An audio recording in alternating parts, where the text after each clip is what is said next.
19ஆம் நூற்றாண்டில் சமூக சமய சீர்திருத்த இயக்கங்கள் லெசனில் பார்த்துட்டு வந்துட்டுருக்கோம். அதில் இப்போ இந்து புத்தெழுச்சி இயக்கம் இதில் உள்ள 4 சப்டாபிக்ஸ் பார்ப்போம். இதில் யார் யார் வருவாங்க அப்படின்னு பார்த்தோம்னா, சுவாமி தயானந்த சரஸ்வதி ஆரிய சமாஜம், ராமகிருஷ்ண பரமஹம்சர், சுவாமி விவேகானந்தர், ஃபோர்த் வந்து மேடம் ஹெச்பி பிளவாட்ஸ்கி மற்றும் கர்னல் ஹெச்எஸ் ஆல்காட், பிரம்மஞான சபை.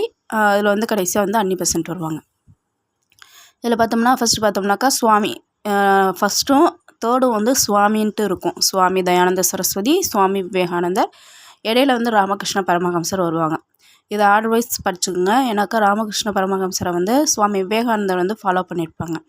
அதனால் ஆர்டர் வைஸ் படிச்சுக்கிட்டோம்னா நமக்கு வந்து குழப்பாது. ஃபஸ்ட்டு வந்து சுவாமி தயானந்த சரஸ்வதி, ராமகிருஷ்ண பரமஹம்சர், சுவாமி விவேகானந்தர், ஃபோர்த்து தான் வந்து மேடம் ஹெச்பி பிளவாட்ஸ்கி மற்றும் கர்னல் ஹெச் ஆல்காட். இதில் தான் வந்து அன்னி பெசன்ட் வருவாங்க. ஃபஸ்ட்டு சுவாமி தயானந்த சரஸ்வதி பற்றி பார்ப்போம். சுவாமி தயானந்த சரஸ்வதின்னு வந்தாலே நம்ம ஞாபகம் வச்சுக்க வேண்டியது ஆரிய சமாஜம்.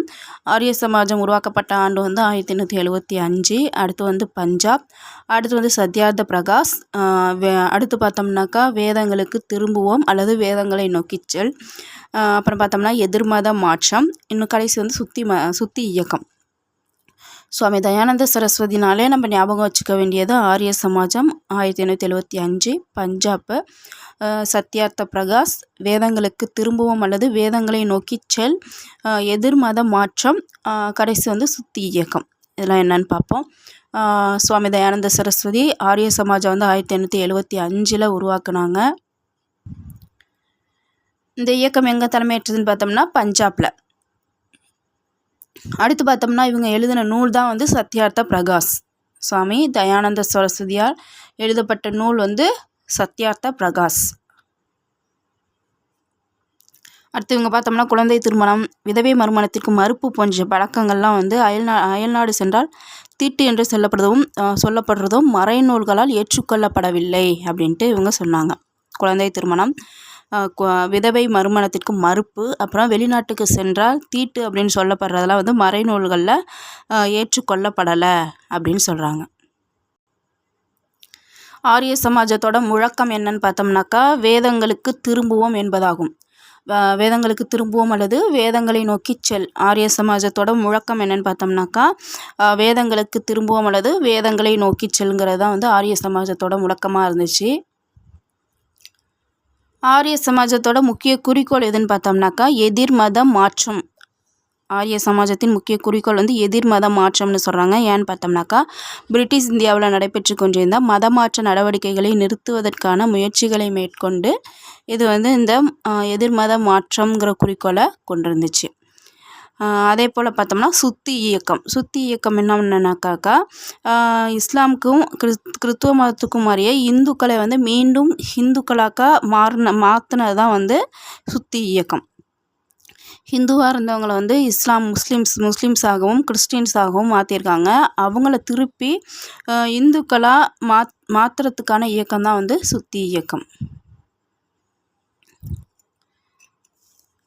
சுவாமி தயானந்த சரஸ்வதி பற்றி அவ்வளோதான். அடுத்து வந்து ராமகிருஷ்ண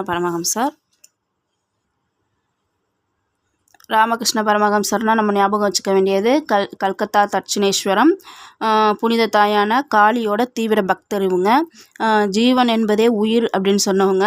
மனிதர்களுக்கு செய்யப்படும் சேவையே கடவுளுக்கு செய்யப்படும் சேவை அப்படின்ட்டு சொன்னவங்க.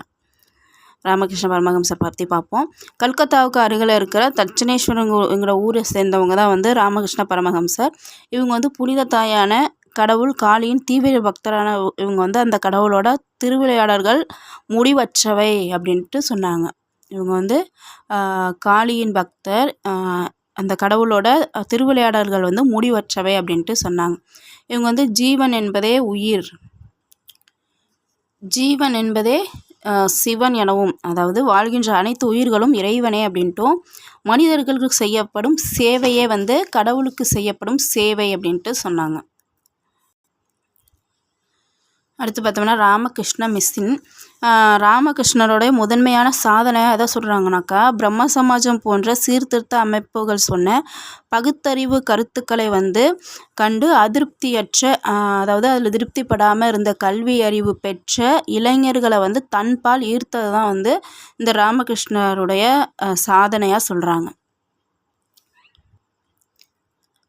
அதுக்கப்புறம் பார்த்தோம்னா 1886 இவங்க இறந்துடுறாங்க. இவங்க இறந்ததுக்கப்புறம் இவங்களுடைய சீடர்கள் அவங்களையெல்லாம் ஒரு மதம் சார்ந்த சமூகமாக அமைச்சுக்கிட்டு ராமகிருஷ்ணரையும் அவங்களுடைய போதனைகளையும் இந்தியாவின் உலகின் ஏனைய பகுதிகளையும் பரப்பும் பெரும் பணியை மேற்கொண்டிருக்காங்க.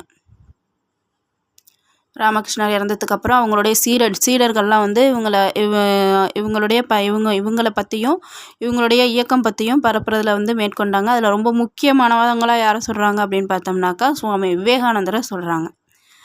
இதான் ஒரு முக்கியமானது. ராமகிருஷ்ணரோட சீடராக விவேகானந்தரை சொல்லியிருக்காங்க. ராமகிருஷ்ண மிஷன் சமய செயல்பாடுகள் மட்டும் செய்யாமல் சமூக சேவையை நிறையா செஞ்சுருக்கு அப்படின்ட்டு சொல்லியிருக்காங்க. அடுத்து சுவாமி விவேகானந்தர்னா நம்ம ஞாபகம் வச்சுக்க வேண்டியது நரேந்திரநாத் தத்தா, ராமகிருஷ்ண பரமஹம்சரோட சீடர். மனித குலத்திற்கு செய்யும் தொண்டு, அவங்க சேவைன்னு சொல்லியிருப்பாங்க. ராமகிருஷ்ண பரமஹம்சர் மனித குலத்திற்கு செய்யும் சேவை, இறைவனுக்கும் செய்யும் சேவை அப்படின்ட்டு சொல்லியிருப்பாங்க. இவங்க மனித குலத்திற்கு செய்யும் தொண்டு அப்படின்னு சொல்லியிருப்பாங்க.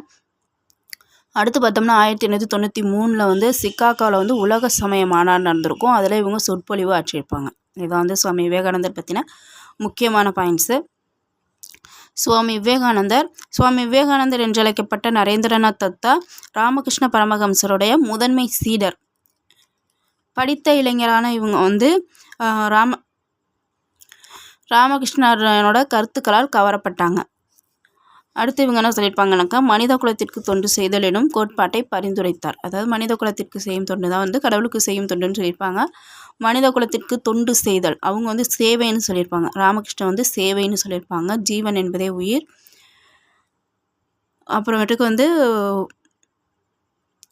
கடவுளுக்கு செய்யப்படும் சேவையே மனிதனுக்கு செய்யப்படும் சேவை கடவுளுக்கு செய்யப்படும் சேவை அப்படின்ட்டு ராமகிருஷ்ண பரமஹம்சர் சொல்லியிருப்பாங்க. இவங்களுடைய சுவாமி விவேகானந்தரோட முழக்கம் என்னென்னு பார்த்தோம்னாக்கா, மனித குலத்திற்கு தொண்டு செய்தல்ங்கிறது தான் இவங்க முதன்மை கோட்பாடாக எடுத்துரைத்திருந்திருக்காங்க. அடுத்து பார்த்தோம்னாக்கா 1893 சிக்காகோவில் நடைபெற்ற உலக சமய மாநாட்டில் இந்து சமயம் பற்றியும் பக்திமார்ந்த தத்துவம் பற்றியும் குறித்தும் இவங்க ஆற்றிய சொற்பொழிவுகள் இவங்களுக்கு பெரும் புகழை சேர்த்தது.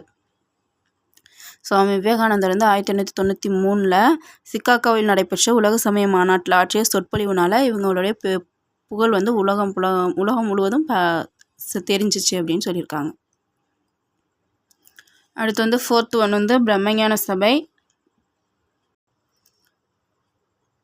பிரம்மஞான சபையானாலே நம்ம ஞாபகம் வச்சுக்க வேண்டியது மேடம் ஹெச்பி பிளவாட்ஸ்கி மற்றும் கர்னல் ஹெச்.எஸ். ஆல்காட். அடுத்து பார்த்தோம்னா 1875 அமெரிக்காவில் ஆரம்பிக்கப்பட்டது. இதே 1886 சென்னை அடையாரில் அன்னி மாற்றியிருந்திருப்பாங்க. அடுத்து உபநிடதங்கள், பகவத்கீதை, அடுத்து பௌத்தம். இதை இதில் முக்கியமாக நம்ம ஞாபகம் வச்சுக்க வேண்டியது பிரம்மஞான சபை பார்த்தோம்னா மேடம் ஹெச்பி பிளவாட்ஸ்கி மற்றும் ஹெச்.எஸ். ஆல்காட் இவங்கனால 1875 அமெரிக்காவில் ஏற்படுத்தப்பட்டது. இந்த அமைப்பு அதுக்கப்புறம் 1886 இந்தியாவில் சென்னை அடையாரில் மாற்றப்பட்டது. அடுத்து பிரம்மஞான சபை பார்த்தோம்னாக்கா உபநிடதங்கள், பகவத்கீதை இதெல்லாம் படிப்பதற்கு உற்சாகம் ஊட்டியது. இந்தியாவில் பௌத்தம் புத்துயிர் பெறுவதில் பிரம்மஞான சபை முக்கிய பங்காற்றியது. அடுத்து பார்த்தோம்னா அன்னி அம்மையாரோட தன்னாட்சி இயக்கம் பற்றி சொல்லியிருப்பாங்க. அன்னி அம்மையாரோட பங்களிப்பு. ஆல்காட் இவங்க இறந்ததுக்கு அப்புறம் அன்னி அம்மையாரை தலைவராக ஆக்கினதுக்கப்புறம் இன்னும் இந்த பிரம்மஞான சபை செல்வாக்கு பெற்றது அப்படின்ட்டு சொல்லியிருக்காங்க. அன்னி அம்மையார் என்ன பண்ணியிருப்பாங்கனாக்கா, ஒரு தன்னாட்சி இயக்க சங்கத்தை இங்கே அமைச்சு அயர்லாந்தில் வழங்கப்பட்டதை போல் இந்தியாவிலையும் தன்னாட்சி வழங்கப்படணும் அப்படிங்கிற கோரிக்கையை முன் வச்சாங்க. அடுத்து பார்த்தோம்னாக்கா அன்னி பெசன்ட்டோட நூல்கள் தான் நியூ இந்தியா காமன்வெல். இதில் பிரம்மஞான கருத்துக்களை எழுதி மக்களிடையே பரப்புனாங்க. அன்னி பெசன்ட் அம்மையார் எழுதின நூல்கள் வந்து காமன்வெல் நியூ இந்தியா. இன்னொன்று நம்ம பார்த்தது வந்து சத்யார்த்த பிரகாஷ், சுவாமி தயானந்த சரஸ்வதி அவங்களால் எழுதப்பட்ட நூல் தான் வந்து சத்யார்த்த பிரகாஷ். சத்யார்த்த பிரகாஷ் யாருடைய நூல்னா சுவாமி தயானந்த சரஸ்வதி. இவங்க அன்னி பெசன்ட் அம்மையார் எழுதின நூல் வந்து நியூ இந்தியா, காமன்வெல்.